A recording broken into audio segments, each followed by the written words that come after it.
Hello po! Kumusta po kayong lahat? Yan. Tara, samahan niyo po ako magluto ng ating ulam. Pero naluto ko na po itong ulam ng mga bata. Ayan po. Kinamatisa na isda para may sabaw sila.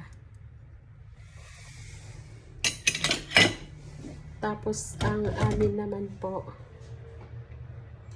para sa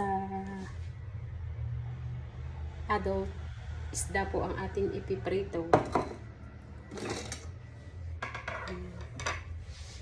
Check po natin kung init na yung apoy. At isa lang na natin ang ating, check ko lang po, hindi ako sure. Hala, hindi pa mainit ang mantika. Hindi pa masyado. Ayan. Ang liit ng ating pinaglutuan, kaya kasya lang ang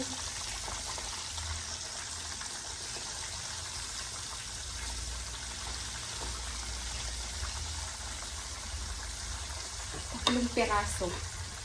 So, siguro tatlong salang po tayo. Salamat po sa panonood. Bye-bye po. May kalab shoutout po sa hashtag Team Pagkaibigan Family. Love you all. Bye-bye.